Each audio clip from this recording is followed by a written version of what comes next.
Yeah. So, we're people will usually start rolling in the first few minutes, so we'll see a lot of folks see this expand as we go. But I want to welcome you all to Monday Night Reading. It's a long time coming, and we're so thrilled to have Dr. Sunita Sah in the house tonight for hold it up if you got it. Defy the power of no in a world that demands yes.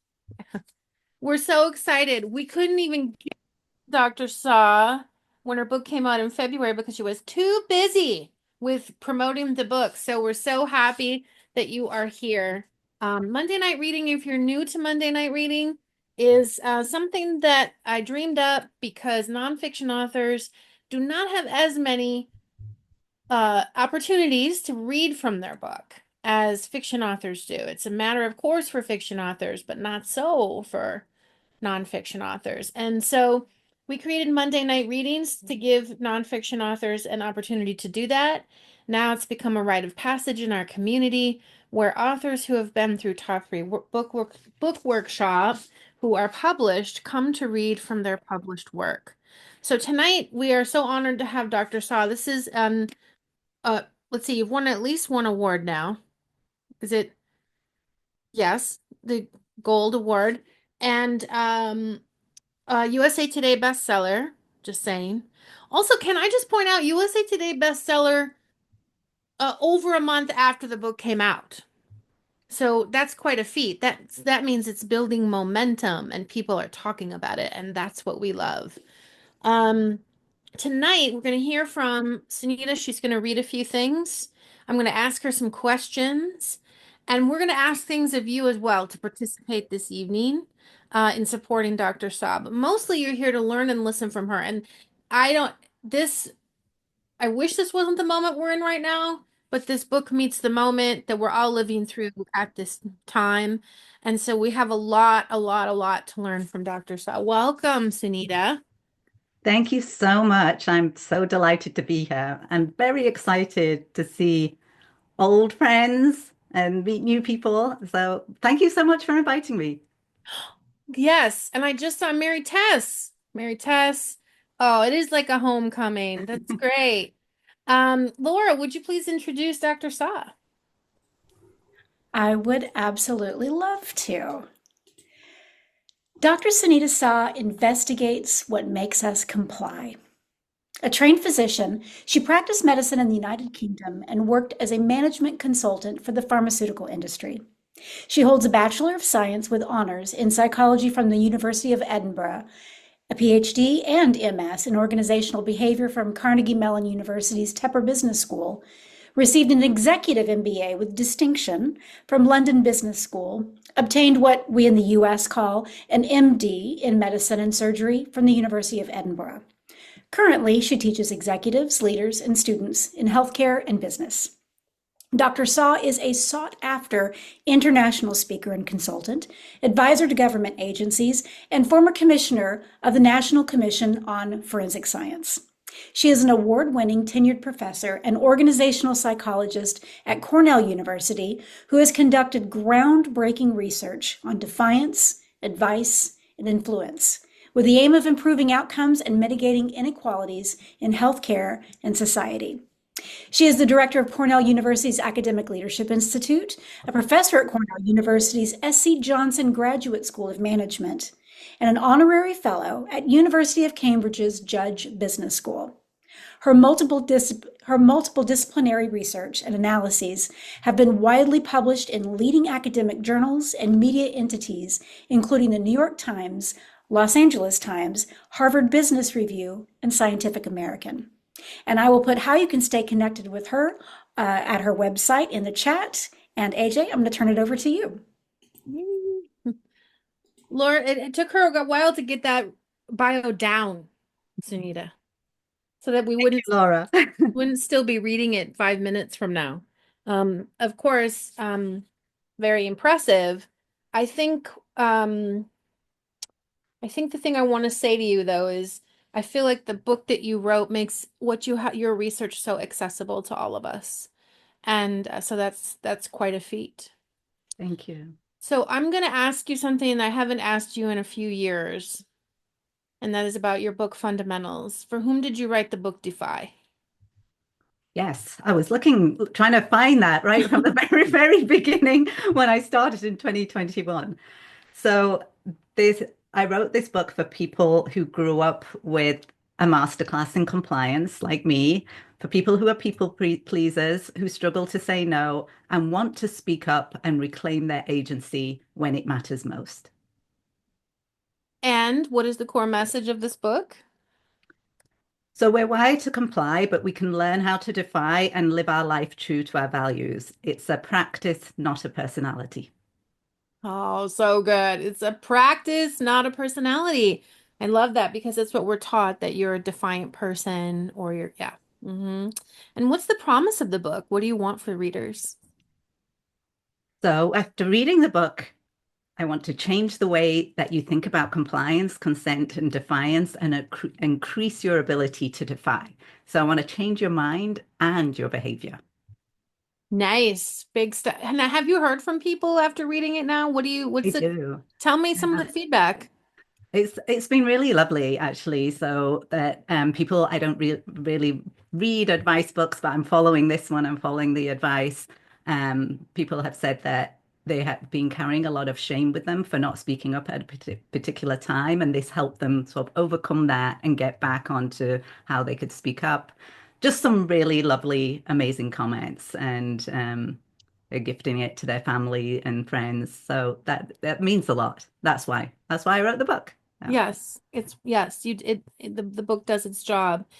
So I'm going to have you read an excerpt. Before we do that, I just want to say to everybody, if you do not, we're going to put a link in the chat for you to purchase a book. We'd like to, you can purchase from your own retailer, but we're going to put Amazon in the chat. And the reason we put Amazon in the chat is even if we don't want to buy from them, they're about 80% of book sales for authors, and it's helpful when we get a little bump in the algorithm for authors. So on Monday Night Reading, we try to also help the author sell more books and get more reviews. And I'll tell you more about what we're all going to do tonight to help Sunita get more reviews. But for now, we'll put in the chat. If you do order the book, let us know in the chat. We'd love to say thank you to you for doing that.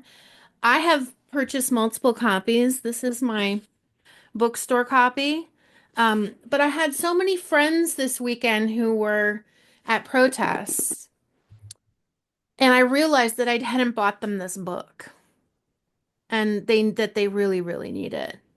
So if you went this weekend, or if you couldn't go and you wanted to, or if you just have something else that you might want to learn about this book, buy it for yourself, buy it for friends. We really, if it fits your budget, of course.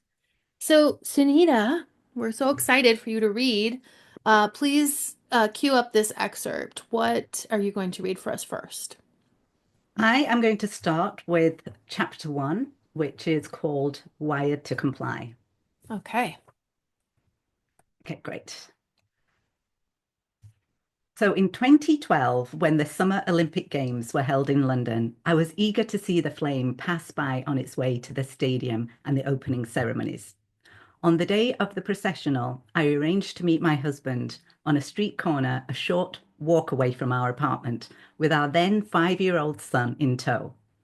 I had in mind a pleasant afternoon stroll followed by an exciting glimpse of the torch held aloft by one of the athletes. This will be fun, I told my son, who didn't look convinced. You're going to witness history. Although the walk started well, within a few minutes it became apparent that getting all the way there would be a struggle. The day was hot and he was tired. Before our apartment building was even out of sight, his heels were dragging. A few minutes after that, he asked to be carried. When I refused, he was too heavy, he sat down firmly on the pavement. I don't want to go, he told me, his large brown eyes squinting in the sun. I explained that the Olympics were special. I told him that seeing the famous flame in our neighborhood was a once-in-a-lifetime experience. But he was unmoved. I don't want to see it, he said, jutting his chin out. I want to go home. I pulled on his arm. I asked him firmly. I even tried to pick him up. but I couldn't get more than a few steps down the stifling, crowded pavement before setting him back down again. I was frazzled, hot, and frustrated. We were going to miss the flame. "Why can't you be good?" I said to my son as we walked home. My son's only answer was a mulish shrug. We never saw the flame. I watched it on television later that evening, and my husband laughed when I related the episode to him. "You sound just like one of those people," he said. "Remember them?" I did. Soon after my son was born, I was frequently puzzled by a question well-meaning acquaintances would ask. Is he good? What they meant was, does your baby sleep when you want him to? Does he stop crying when you want him to? In other words, does he do what you want him to do? Does he do what he's told? As someone fascinated by defiance, this moral equation of obedience to goodness always perplexed me. I had spent years questioning and resisting it, not only as an academic, but as a child of a strict upbringing. I sometimes joked that I studied defiance because my childhood had already given me a world-class education in how to be obedient. And yet, that London afternoon found me standing in the hot sun, pleading with my stubborn son to be good, to do what I wanted him to do. That's what kept me up that night, long after the opening ceremonies were over and the rest of my family was asleep. I should have known better. Should have known that I had just repeated to him the most basic, unexamined question that people had impressed on me growing up. Compliance equals good, defiance equals bad. From a young age, we are taught to obey. The first authority figure we routinely encounter is a caregiver, usually a parent, someone whose job it is to nourish us and help us survive, and whose instructions must be followed. Later, teachers often step into the picture, instructing their students not only how to read and do simple arithmetic, but also how to follow the social protocols of the classroom. Sit still, raise your hand. Then, as anyone who has attended middle school knows, there is considerable pleasure from our peers to do things the way everyone else is doing them. This early training has a large effect on us, psychologically, socially, and even neurologically. When we are young, our brains grow at unprecedented rates, forming neural connections and structures that will affect how we behave for years to come. Obedience isn't just a survival technique. It affects our wiring and quite literally shapes our brain. When we are rewarded for compliant behavior, our brain's level of dopamine, the neural transmitter that facilitates our experience of pleasure, among other things, rises. If we consistently repeat those behaviors, we build and strengthen neural pathways for compliance. Unrewarded, disobedient behavior doesn't give our brains the same dopamine rush, and as a result, those behaviors are less likely to be repeated, and those pathways weaken or fail to develop. We also learn many behaviors through imitation of our parents and caregivers, of our teachers and other authority figures, and of our peers. Psychologically, the value of belonging to a group, mirroring behaviors, attitudes, and actions, becomes apparent before most of us are out of kindergarten, and it continues to shape our behavior as we grow older and enter the community at large. Compliance is baked into our customs, our laws, and even the way we talk to one another. That necessarily isn't a bad thing. Civil society is largely based on the expectation of compliance. From speed limits to smoking bans, municipal zoning regulations to workplace codes of conduct, ours is a world that runs on compliance. For any society to thrive, some level of compliance is necessary. It allows us to cooperate with one another. Governments, formal institutions, and laws may allow us to live in harmony despite our differences. Codes of compliance and obedience help us work together. But unwavering compliance can also have devastating consequences. For individuals who lose their sense of autonomy, independence, and self. For governments, which can delve into paranoid authoritarianism and persecute their citizens, perpetuating inequalities, poverty, and injustice. and for humanity in general, which requires a fine balance between freedom and limitations. A society without any compliance is anarchy. A society with total compliance is fascism. The lessons many of us learned as children are extremely powerful, and they extend far beyond our individual lives. Compliance equals good, defiance equals bad doesn't just keep children in line, it shapes the world we live in, our laws, our workplaces, our homes. It also shapes us as individuals. Our training in compliance affects what our brain looks like. It affects our wiring. It affects how we think. So what happens when we want to think differently, when we need to? I've spent so much of my life working to answer these questions, not just for the field of psychology, but for myself.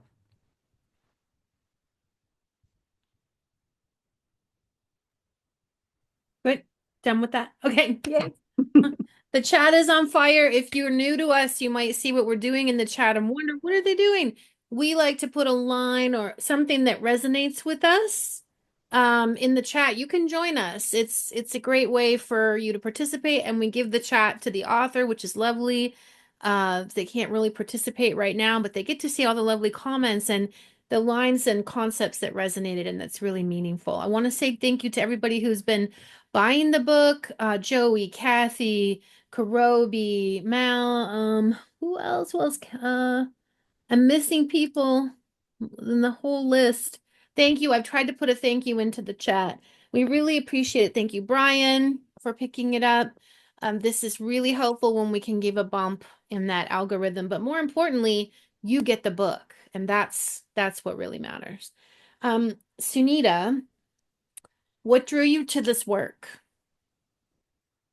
Really, so my experience growing up, first of all, as I said, I was very compliant, but I was always fascinated by people who could defy. And I always wondered, how can they do it? How can they just be themselves and say what needs to be said in the moment?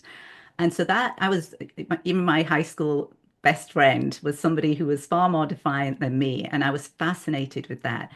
And then when I started doing my research on, which started in the medical context, and then it grew into other contexts and became a lot more general on why we take bad advice, I just saw the high levels of compliance that we have in experiment after experiment. Like even when you give people obviously bad advice, the amount of compliance was so high that I could just see what our private beliefs were very different from our public actions. And how can we sort of mitigate that gap? How can we decrease that gap and get people to act in alignment with their values? So you mentioned in a medical context, I know some of what you're talking about from our work together. I have to say that your book came out at the exact right moment for me. I knew it was in the book, but it reminded me, because it was everywhere, to advocate for my wife in the hospital. And I know I told you about that. And I was really doing a good job of complying for about 12 days. And then I really was defiant. And it goes against my nature because I'm a woman and I'm from Minnesota originally, and where I'm socially conditioned that you don't say anything, especially to doctors. Mhm. Um, and so that changed everything. Just being defiant, even though it was uncomfortable for me, and I did get in trouble by the nurse on staff for being loud. Um, she got the care she needed. So Right. And you're going to hear so many stories like that, Sunita, and there's some in the chat already. Jennifer was saying that this inspired her to have a difficult conversation, the book that she was reading your book. So it's already happening.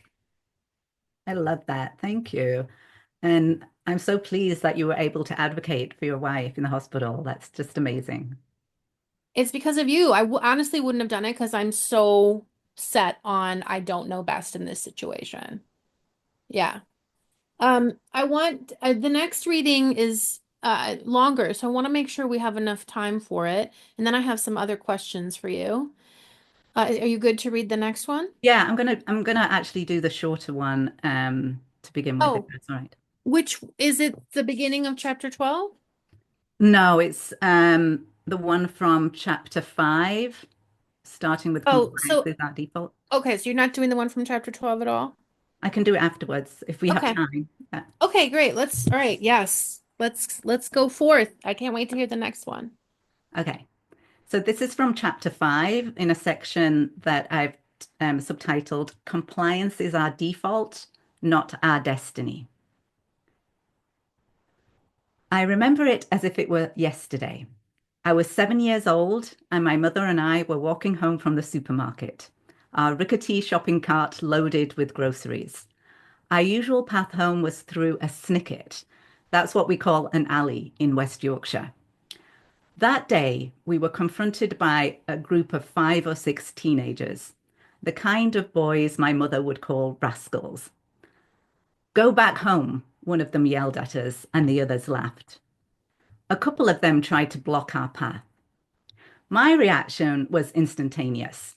Say nothing, avoid eye contact, and hope at least to avoid an open confrontation.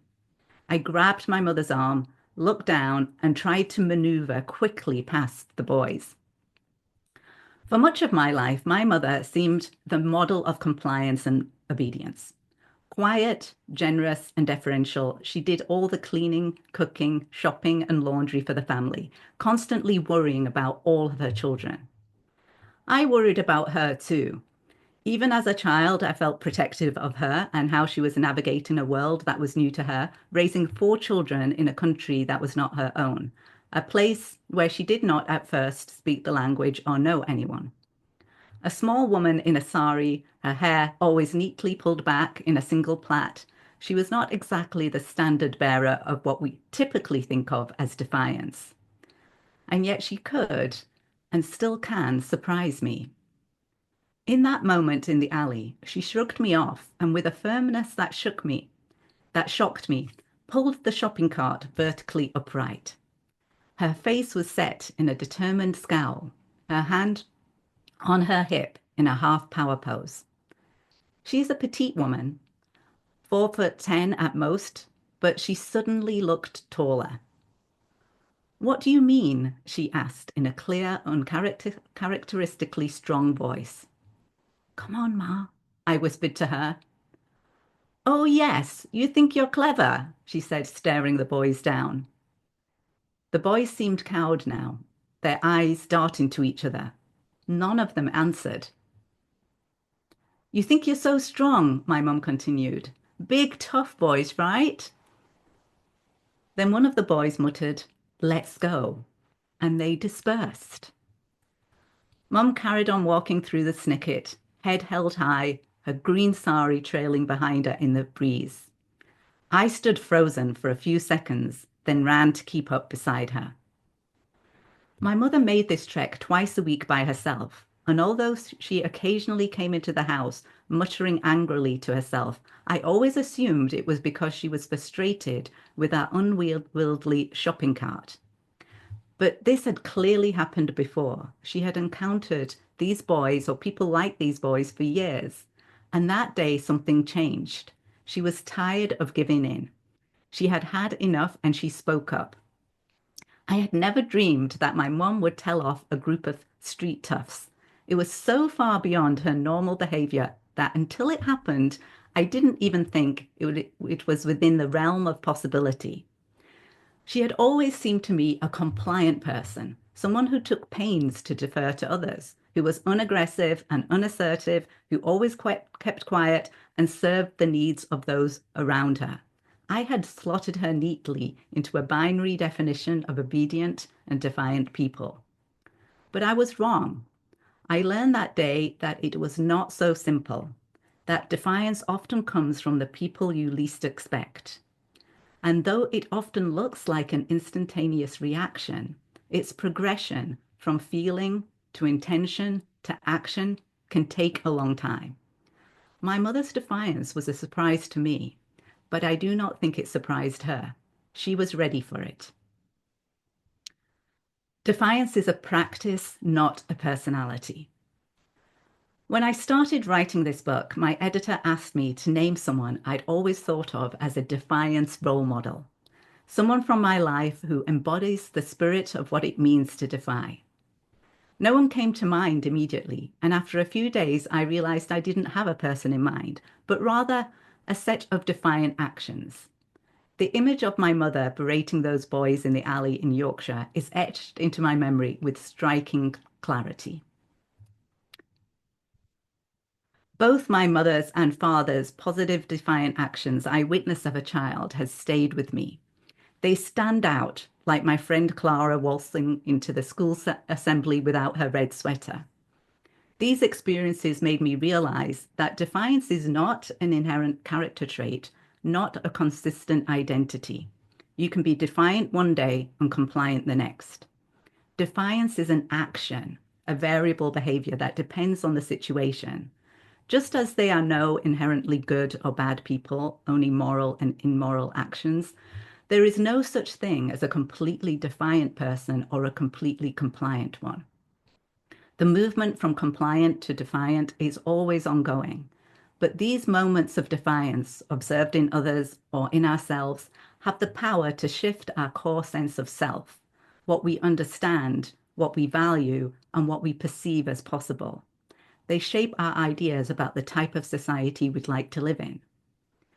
That might not have been what my editor wanted to hear when she asked me to name a defiant role model, but I find this idea enormously freeing.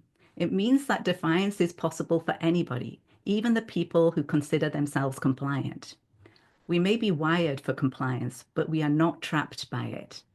Compliance might be our default, but like a muscle, we can build up our ability to defy. When we understand the pressures that keep us compliant and what our true yes really is, we can begin to do something different. It takes understanding, self-awareness, effort, and practice, but we can disentangle the idea that compliance equals good, defiance equals bad. We can begin to recognize the situations in which compliance is bad and defiance is actually good. We can change our wiring. Beautiful and so clear. So clear. Thank you, Sunita. And thank you to everybody who's been commenting and picking up the book. I cannot wait for you to read this chat because there's more people talking about how the book has helped them already. So it's going to be a delight for you to see that. Sunita, you just used that phrase, and it's one of the questions I wanted to ask you. You talk about a true yes and a true no. How do you define that? So I different with a true yes, I'm talking about consent, and I differentiate that from compliance because we often conflate compliance and consent. But I take consent, informed consent in medicine, and I apply it to other decisions we make in our lives. And I think this is really useful for us to do. So to have your true yes, what true informed consent, you need 5 elements. So the first one is capacity. That's the mental capacity, cognitive capacity. So you're not too sick, you're not under the influence of drugs or alcohol. So that's the first one, capacity. The next one is knowledge. So you need information about the decision. So you need to be given that information, be informed about it. But it's not just enough to be told that information, read that information. You also need the third element, which is understanding, a thorough grasp of the facts, the risks, the benefits, and the alternatives. So we have capacity, knowledge, understanding. The fourth one is the freedom to say no. Because if you don't have the freedom to say no, then it's merely compliance, it's not consent. If you have all 4 of those elements, then the 5th element you can go on to is your authorization of consent. So it's a thoroughly considered authorization of your deeply held values. Whereas compliance is very different. It's externally imposed. You usually slide into it. It's a yes that's not quite a yes. It's either automatic or a resistant yes. So that's a true yes is consent. And define a true no. For defiance, you need the same 5 elements. And when you get to the authorization stage, if you want to say no, you have the capacity, knowledge, understanding, freedom to say no, and then you authorize your no. That's your true no. That's your defiant action. It's not a knee-jerk rebellion or reaction or based on some emotional response. It's your true no. That means you're strategically going to say no in this situation and defy. So clear. And I mean, how many of us don't we certainly don't run through all of that when we're trying to deciding if we're going to say yes or no. And as I've learned from you, we're most often not deciding. We're just answering. Reacting. We're just reacting. We're just answering. Yeah. So I hadn't planned to ask you this question, but I have to ask you now, especially because I saw the chat and I actually have been looking at that section and I have it postmarked. This term you have moral maverick. Yes. So cool. I want to be one. Um, define what's a moral maverick and what do we have to do to be one?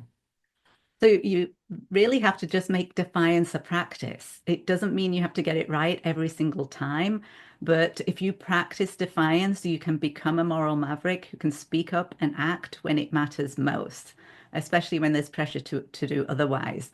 And it's a skill set, that's all I can say, and we can work towards it. But yeah, that's what I would like, a world of moral mavericks. That's what we need.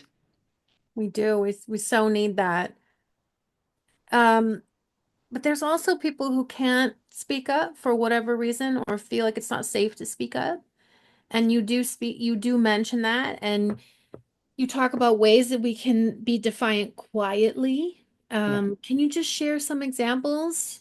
Yeah, absolutely. So I talk about conscious compliance as well, which is in certain situations where the costs are too great, the benefits are too meager, we might want to consciously comply. So that's not the kind of automatic compliance I was talking about earlier, like that we just slide into it. Conscious compliance is when you have the five elements for consent, but you're making a deliberate decision to comply in the moment. And it's not that you are going to be compliant forever because that also has costs, but you're going to defer defiance to another day when it's going to be safer and more effective for you to defy. And then quiet defiance is defying without publicly saying no. So you avoid the confrontation, but you take the action to live in alignment with your values. And I found this like really fascinating aspect when I was doing psychology at the University of Edinburgh all those years ago when I read Stanley Milgram's Obedience to Authority experiments, where he had people come in, they thought they were taking part in a learning experiment and whether electric shocks help people learn better or not. And there was one condition where the experimenter telling the person to give the electric shocks went out of the room and gave the orders by telephone. And what was really surprising in that instance is like the participants were saying, yes, I'm giving the electric shock, but they were actually giving the mildest shock. They weren't going up to the really dangerous shocks. And so they were defying, but they weren't informing the experimenter that they were defying. And that's useful to do when, if your value is not to harm another person, then if this is the best way to do it to avoid that confrontation, and then do it. There's many ways we can quietly defy, and we should also use that when it really is difficult for us to say no publicly. I really love that because it's not simple and it makes it, and I think the moral maverick sounds really exciting and I want to be that so badly. And I try to be that. I think I was raised by a moral maverick, so I aspire to be that, but it feels like a lot sometimes. So I love that you're sharing these other options for us to practice. And I like that concept of deferring defiance. It doesn't mean that you did anything wrong. It doesn't mean that you can't still practice. It's just deferred. Right, exactly. And often, like when we think about even the moral mavericks, like Rosa Parks and her famous "No, I'm not going to move on the bus," it was preceded by hundreds of moments of compliance. So we need to remember that we don't need to get it right the first time. And just like in the last couple of weeks, I don't know, you probably did see the story about the school teacher in Idaho that was asked to take Hmm. down her "Everyone is welcome" sign. And she initially did. They told her to take the sign down by the end of the day, and she did. And then she thought about it. She returned to her values and put it back up again. And so we can always come back to our values. Return to our values, come back to our values. I love that. I love that. Um, Again, I want everybody to stick around because we're going to do something really great for Sunita all together as a group. before we close. But let's hear. So the next excerpt is longer, but I think it's a good story for everyone to hear. I do want to just give caution as a content warning that there is about gun violence, although that is not described in detail. So just for anybody who might have issues with that, you can decide if you want to listen into the first part, but there's nothing graphic. Okay, so this is from chapter 12, which is called The Superpower of Responsibility. So the morning of May 24th, 2022 started out as a proud one for Angeli Rose Gomez. After a successful academic year, her two sons were graduating the second and third grade of their elementary school. There would be a short ceremony with a photo opportunity. At first, Gomez told her boys she would have to miss it. As a farm supervisor, the only way she could make it in time would be to come straight from the fields, and she didn't want to show up dusty and dirty at such a momentous occasion. But her sons wouldn't take no for an answer. "Mom, we want to take this photo," they insisted. So she changed her mind. On graduation day, she put in several hours of work early in the morning, then left the fields and drove 40 miles to Uvalde, Texas, arriving just in time to see her sons receive their certificates. She wrapped her arms around the boys and beamed proudly as the photographer took their picture. Then she drove straight back to the farm to continue her day of work. 10 minutes after arriving back at her job, Gomez received a panic phone call from her mother telling her there was a shooting at the school. Within seconds, Gomez was back in her car, careening down the highway. Instantly, she forgot about her dusty clothes, her unfinished tasks at the farm, the confused looks on the faces of her co-workers watching her leave for the second time that morning. In her terror, all other thoughts were eclipsed by her need to get back to Uvalde as fast as possible. She sped past other vehicles on the road, her mind narrowed to a single objective, getting back to her son's school. The parched brown fields flew by her windows, other cars and pickup trucks vanishing almost as soon as they appeared. In record-breaking time, she was once again entering Uvalde. With a tense grip on her steering wheel, she prayed that it would be fast enough. Gomez pulled to a stop near the front entrance of Robb Elementary School. Within seconds, her car was surrounded by U.S. Marshals in bulletproof vests and tactical gears, their guns at the ready. "Ma'am, you're going to have to move your vehicle," one of them told her. "You're not allowed to park here." Farther back, she could see a crowd of obviously distraught parents screaming at police officers, pleading with them to do something, anything, to save their kids. Gomez looked at the marshals, then the parents, then the line of Uvalde police officers standing at the fence. No one seemed to be entering the school, even though it had been half an hour since she'd gotten the call about a shooter. Everyone was just standing around. "Is anyone going in?" she asked. "My kids are in there." The marshals didn't answer, just repeated their insistence that Gomez move out of the way or they would have to arrest her for being uncooperative. Gomez could hear the parents' frantic cries of anxiety and shouts of desperation at the marshals and police who held them back from entering the school. "They need to go in there," one father was yelling. A mother shouted, "Shoot him or something." When a parent rushed the fence, attempting to push it over, an officer tackled him to the ground. When another father tried the same thing, he was pepper sprayed. The crowd was inconsolable now. The cacophony of distressed screams and yells from frightened and frustrated parents filling Gomez's ear.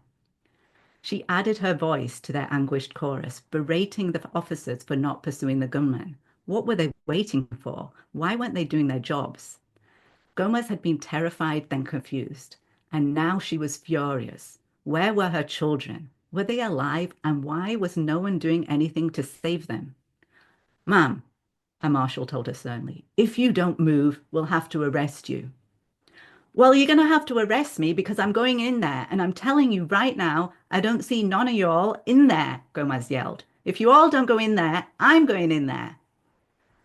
This was not the response the marshals were looking for. They immediately pinned her arms behind her back and slammed handcuffs on her wrists. The horrific irony was not lost on Gomez. She, an unarmed petite mother, was being arrested at a school shooting, forced into submission by armed police officers nearly twice her size. And all this time, she could hear gunshots echoing across the parking lot and the agonized screams of other parents being held back from the school by the police. Gomez pleaded with the officers to move faster, to enter the school, to save her sons. She imagined them cowering in their classroom, frightened and asking for her.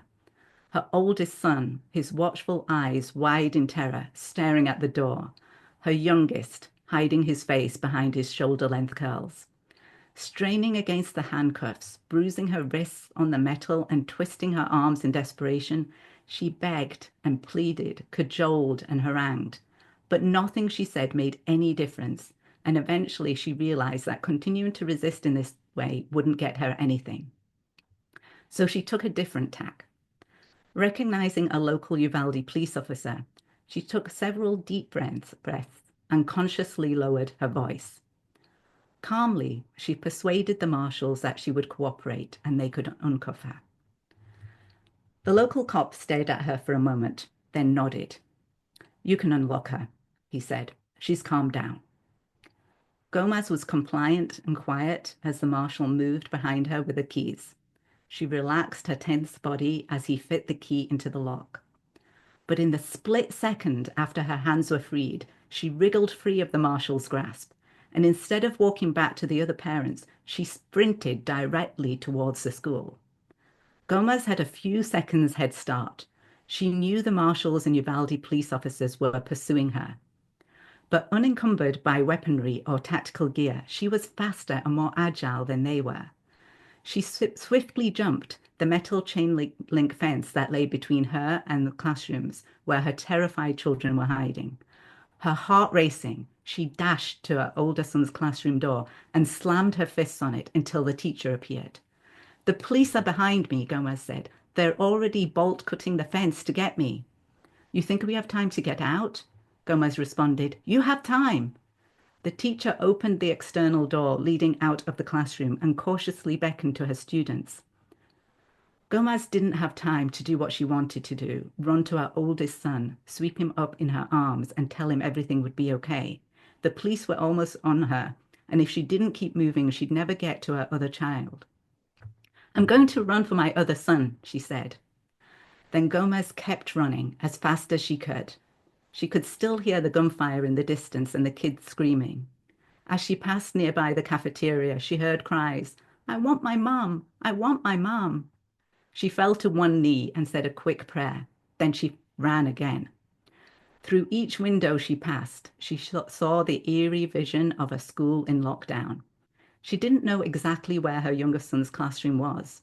Evading the pursuit of the marshals and police officers, she dashed around the corner of the school until she finally found it. She banged on the door and yelled for everyone to run, but the teacher wouldn't let her in. Gomez screamed her son's name, jiggled the handle, and threw her weight against the door, trying to break it down with her small frame. But it was no use, and within seconds the police caught up with her. She heard the sound of their heavy boots behind her, felt the rush of air as officers in full body armor came to a stop behind her. She could no longer bang on the door. Her arms were restrained, and as they attempted to escort Gomez out of the school, a voice yelled in her ear that she was putting her life in extreme danger. "Give me a bulletproof vest then," she yelled. "I'm not leaving until you evacuate the school." Seeing the officers, the teacher unlocked the classroom door and a stream of children suddenly flooded out. "Mom!" Gomez's younger son cried, his arms open wide to her, his face streaked with tears beneath his curly hair. "Mom!" Nothing could stop her now. Gomez again slipped away from law enforcement and ran to her son, grabbing his hand.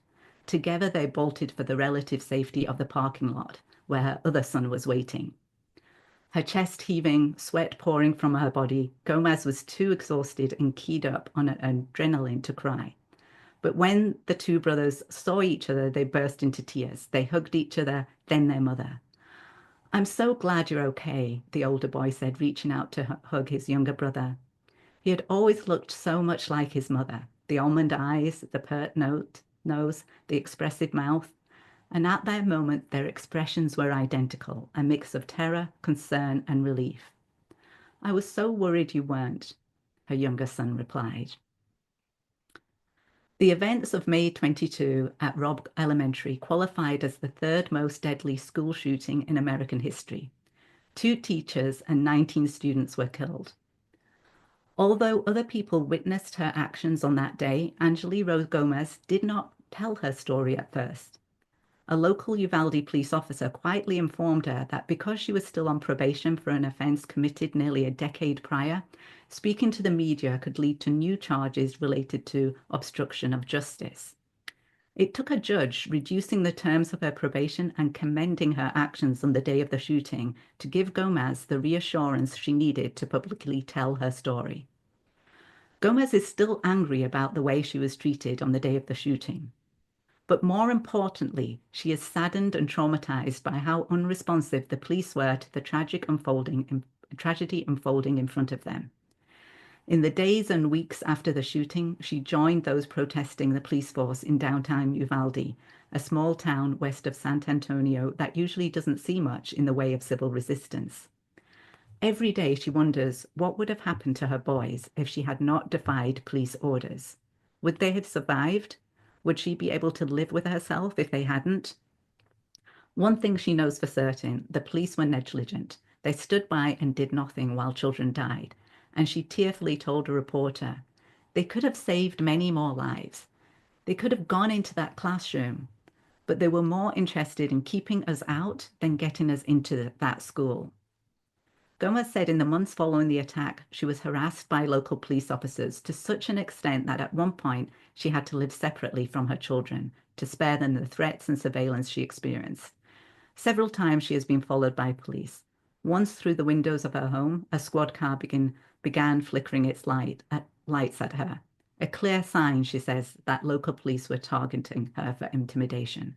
But she keeps pushing, keeps telling her story because she wants people to know how badly the police failed the children of Uvalde. She has given interviews to the national press, marched in protests that successfully resulted in the firing of the Uvalde school police chief, and has threatened a lawsuit against the Uvalde Police Department claiming harassment. Angeli Rose Gomez wants to make sure that the people in charge that day are never in positions of authority again. She believes she owes it to her son to protest in this way. She owes it not only to them, but also to the parents of all the other children of the school, especially those who did not make it out alive that day. So what does a person like me do in a situation like this? Angeli Rose Gomez's actions might seem superhumanly courageous, but she was not the only parent to attempt to rush Robb Elementary. Others were pepper sprayed, tackled, and tased. They didn't do that to the shooter, Gomez told the Wall Street Journal, but they did that to us. There's a reason why these parents are willing to charge a police barricade, ready to run into a school where an armed gunman was firing assaults from an assault rifle. When our loved ones face imminent harm, many of the usual barriers to defiance can stop us in our tracks seem to crumble. Many of us find it easier to defy authority if we are doing so for someone else, a loved one, a partner, a child. We are less likely to succumb to the internalized pressures for compliance that guide so many other areas of our lives. We are, in short, willing to fight for others in a way that we are often less willing to fight for ourselves. As a parent, I find this to be true. It is so much easier for me to overcome my resistance to defy when the well-being of my son is at stake. I'm going to skip a little bit. Even though I spent most of my childhood steadfastly obedient towards my teachers and school rules, I experienced relatively less distress raising concerns about my son's school policies if I believe they are detrimental to the well-being of the children. These actions don't even register as defiant to me, but they are defiant. They show that so many of us can act defiantly when we feel responsible for someone else. We don't even think about it. Like Angeli Rose Gomez, when it's for our children, we run for the fence. Sometimes situations that call for defiance require us to think outside ourselves, to imagine our actions on a wider scale. A true no does not only affect us, the decision to defy can have ripple effects for many others, regardless of whether it is a dangerous, life-threatening situation, as it was for Angeli Rose Gomez, or a seemingly harmless, trivial one. Angeli Rose Gomez shows us the immense galvanizing force of responsibility, its power to spur us into action. She took responsibility both at the time of the shooting and afterwards with her activism. Her story shows that defiance is an individual act with communal benefits. Ooh, so powerful. Everyone was riveted. You wrote that so beautifully, that horrible story, and that perfect example of defiance. Thank you, Sunita. I would love everybody to please stay here again because we're going to do a book review shortly. Sunita, you have a chapter. I mean, that was an incredible act of courage. You have a chapter titled You Don't Have to Be Brave. Why was that so important to you to write that? It was really important because even though I say defiance is a practice, not a personality, so many people struggle with that. They think defiance is that you have to be loud, aggressive, violent, or that you have to be superhuman and heroic and brave, and they don't identify with those terms, and that holds them back from being defiant. And you don't actually have to be brave. You only have to connect with your values, think about who you're responsible for, and act in alignment with those values. That's simply all you have to do. And in some of the stories in the book, you'll see people say, I wasn't brave in that moment. I was actually motivated by fear of the worst case outcome if I didn't defy. So many different things can motivate you to be defiant. You don't have to have a vision of a particular type of person. You don't have to see yourself as brave. And it was really important for me to say that to people and know that defiance is accessible to everyone. Love that. And this is the question I ask every author at the close. And again, we're going to do something in a moment, but this is my favorite question to ask, which is, what is the change you want to see in the world through your book? Well, as I said, I want to make speaking up and defiance accessible to all so that everyone feels entitled to resist and is able to do so. So I want to create a world in which everyone is allowed to defy. Yes, yes. You're certainly contributing to that. Thank you, Sunita. And thank everybody here for showing up for Sunita. We're so incredibly proud of you. I'm just so honored to have played a small part in helping this book come into the world. It means so much to me, and I know I'll be gifting it and gifting it and gifting it. Thank you so much. And it means so much to me to be part of this wonderful community. I love this group, and I'm so glad I found you during the pandemic. Yeah, yeah. It was and for my T3 alums, when I say I have that one unicorn who wrote an entire book and a proposal and came in 3 weeks after we started, that's Sunita. So here she is. I never name you, but now they know. All right. If you've put a review in, just put a little message down there and say, I reviewed it. And then we want to say thank you to everybody for doing that. Monday night reading is not every single Monday night. So if you would like to learn about the next one, we have 18 authors publishing this year. Several have already published. If you'd like to know about the next one, please join our mailing list. You can go to ajharper.com to sign up, and then you'll always hear about it.